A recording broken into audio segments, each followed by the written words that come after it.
General root वापिस अपने headquarter पर पहुंच चुका था और इस समय अपने मास्टर लूसीफर को समन करने की कोशिश कर रहा था। Domine Cerebrarum et voco satellex tuos dirigemi, dirigemi, dirigemi.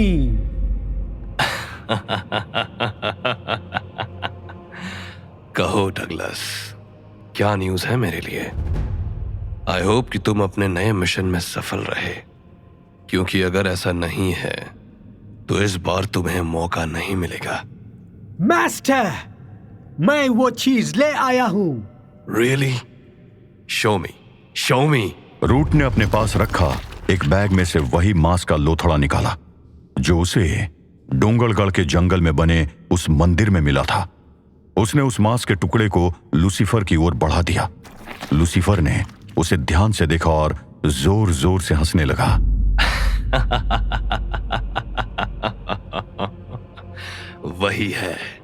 वही है ये। वेल डन डगलस, तुमने हर बार की तरह इस बार मुझे निराश नहीं किया। Well done. पर मास्टर, आपने मुझे अब तक ये नहीं बताया कि ये आखिर है क्या? ये हार्ट है, विवाद के स्लेव एमेनहोतेप का हार्ट। इसके अंदर विवाद की पावर्स हैं और अब इस हार्ट की मदद से मैं कुछ ऐसा करूंगा कि वो मेरे इशारे पर नाचेगा। और ड्रैकुला का क्या करना है मास्टर? पीछा करो उसका, लेकिन उसे कोई नुकसान मत पहुंचाना। मैं जानना चाहता हूं कि आखिर वो ढूंढ क्या रहा है। और हां, तुम्हें एक और काम करना है। कैसा काम मास्टर? एक जंग शुरू हो चुकी है हिंदुस्तान के फ्रीडम के लिए, और इसमें तुम्हें मेरा काम करना है। ये जंग शांत नहीं होनी चाहिए डगलस, क्योंकि जितना ज्यादा खून इस धरती पर बहेगा उतनी ही ज्यादा तुम्हें दी हुई मेरी ताकतें बढ़ेंगी, और सही वक्त आने पर ड्रैकुला को हराने के लिए तुम्हें वो पावर्स एक्सट्रीम लेवल पर चाहिए होंगी। जाओ डगलस, ड्रैकुला पर नजर रखो, लेकिन साथ ही साथ ये पक्का करो कि पूरा हिंदुस्तान खून के रंग से लाल हो जाए। Divide, rule and destroy. But master, ये सब मैं करूंगा कैसे? 7 sins माय स्लेव, 7 sins। उनकी पावर्स का इस्तेमाल करो। Go and prepare for my rise to power. Lucifer अगले ही पल गायब हो गया। रूट गहरी सोच में डूबा हुआ था। उसे आज ही बैरकपुर में हुए गोलीकांड की जानकारी मिली थी। उसके दिमाग में कुछ खुराफात चल रही थी। उधर ड्रैकुला का छोटा सा काफिला अब कवर्धा रियासत में प्रवेश कर चुका था, जहां नागवंशी राजपूत का राज था। तुमने अभी तक नहीं बताया कि आखिर रामदास को हुआ क्या था? कुछ खास नहीं, बस एक जहरीली मकड़ी ने उसे काट लिया था। बस? तो फिर तुमने मुझे बाहर जाने के लिए क्यों कहा? क्योंकि मुझे रामदास के खून से जहर को सक करना था और तुम बेवजह वहां पैनिक होकर मुझे डिस्टर्ब करती। अनीता ने ड्रैकुला की तरफ अजीब से देखा। न जाने क्यों बार बार उसे कोई बात खटक रही थी, लेकिन वो समझ नहीं पा रही थी कि वो बात क्या है। और जब उसे कुछ समझ नहीं आया तो उसने बात बदल दी। वैसे ये अच्छा हुआ कि तुम अब सनलाइट में ट्रैवल कर सकते हो। अब हम लोग जल्दी ही काशी पहुंच जाएंगे।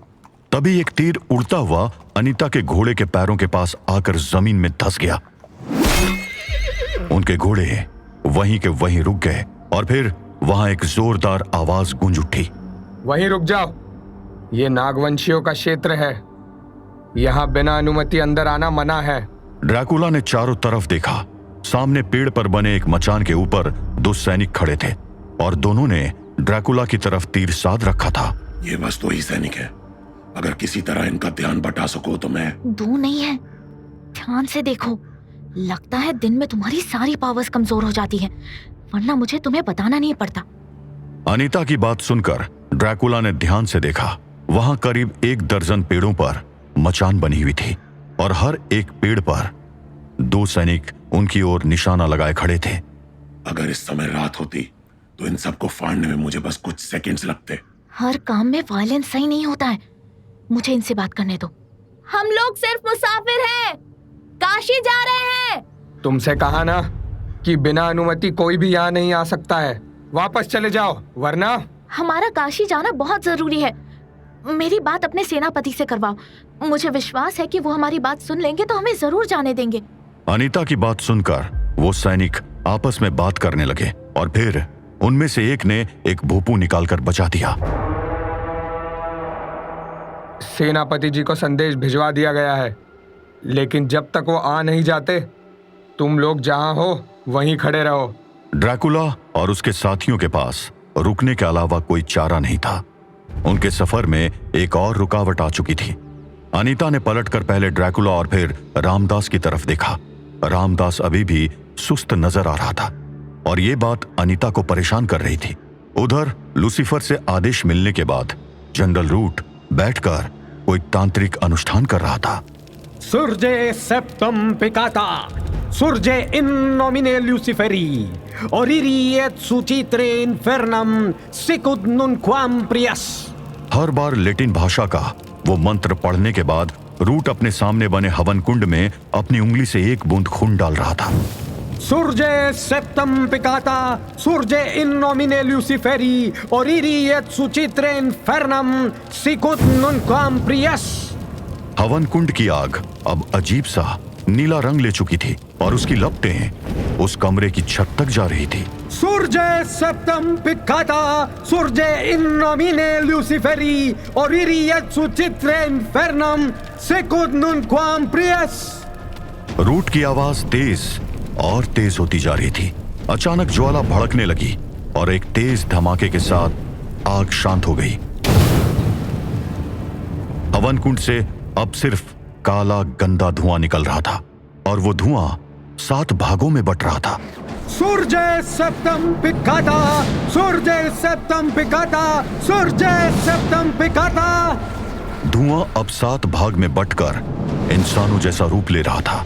Oh, 7 sins, you are here, finally। वो 7 परछाइयां नहीं, 7 महापाप थे। गर्व यानी प्राइड, ईर्ष्या यानी एनवी, क्रोध यानी एंगर, आलस्य यानी लेथर्जी, लोभ यानी ग्रीड, लोलुपता यानी गल्टनी और वासना यानी लस्ट। 7 महापाप शक्तियां जो कलयुग में दिन प्रतिदिन पावरफुल होती जा रही थी। फिर अचानक क्रोध ने बुलाना शुरू किया। जनरल डगलस रूट, क्यों बुलाया हमें? मास्टर लूसीफर का आदेश था आप सातों को यहाँ बुलाने का। लूसीफर, क्या चाहिए उसको? इस कंट्री में एक वॉर होने वाली है, उसको ब्लडी बनाना है और उसके लिए आप सबकी पावर्स चाहिए। वॉर? मुझे वॉर बहुत पसंद है। बोलो क्या चाहता है लूसीफर?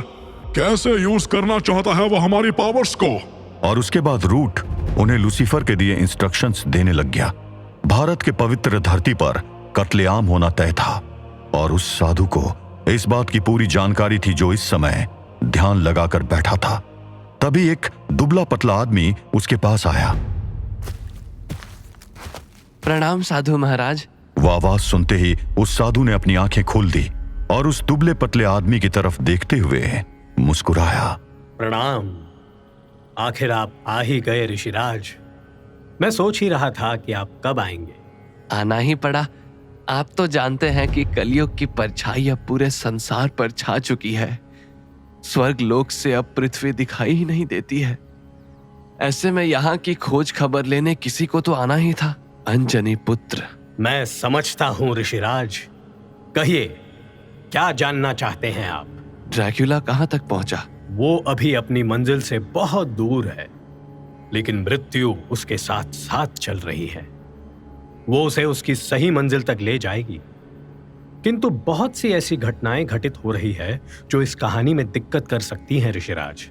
कौन सी घटनाएं? ल्यूसीफर और इब्लिस दोनों वेब विवाद को अपने साथ मिलाने की कोशिश में हैं। अनूबिस इस खतरे से अनजान है। अब वेब विवाद किसके साथ जाएगा ये कहा नहीं जा सकता। उधर लूसीफर के आदेश पर रूट ने 7 महापाप को जागरूक कर दिया है। वो इस पावन धरती पर अपना प्रभाव बढ़ाने जा रहे हैं। युद्ध कभी भी प्रारंभ हो सकता है और ये युद्ध बेहद विभत्स होगा। कलयुग के नियमों से बंधकर हम खास हस्तक्षेप नहीं कर सकते, इसीलिए अब सब कुछ ड्रैकुला पर निर्भर है। किंतु क्या वो अपने अंदर के राक्षस को बांध पाएगा? आपको तो उसका पूर्ण इतिहास पता है। कलयुग की उस काली दुनिया में वही एक शक्ति है जो इस युद्ध का स्वरूप बदल सकती है। उसका इतिहास रक्त से लिखा हुआ है, किंतु इस समय वो पश्चाताप की अग्नि में जल रहा है। उसके भीतर का इंसान अभी जीवित है ऋषिराज, लेकिन क्या आने वाले समय में हम व्लाद नाम के उस इंसान को देखेंगे या फिर ड्रैकुला नाम के उस शैतान को, ये कोई नहीं जानता है। अब सब कुछ मृत्यु के हाथों में है।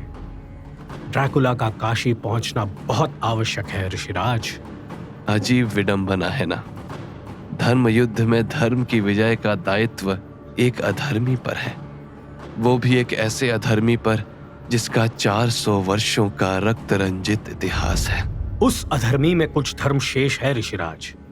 जैसे अंधकार से लड़ने के लिए कभी कभी एक छोटा सा दिया ही काफी होता है, उसी तरह धर्म का एक बीज भी समय आने पर एक ऐसा वृक्ष बन सकता है जिस पर अधर्म की अमर बेल कभी न चढ़ पाए। आशा है आपका विश्वास सत्य साबित होगा। अब आज्ञा चाहूंगा। कहाँ चले ऋषिराज?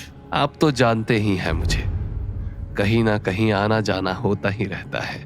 हाँ, क्योंकि केवल आप ही हैं जिस पर कलयुग के बंधन लागू नहीं होते हैं। प्रणाम मारुति नंदन। नारायण नारायण। जय श्री राम ऋषिराज। कलयुग में भगवान और देवता धरती पर चल रही घटनाओं में इंटरफेरेंस नहीं कर सकते थे, लेकिन वो लगातार हो रही घटनाओं पर नजर रख रहे थे। और रखते भी क्यों ना, सवाल पूरे ब्रह्मांड का था, और इस शतरंज के खेल का सबसे बड़ा मोहरा था ड्रैकुला।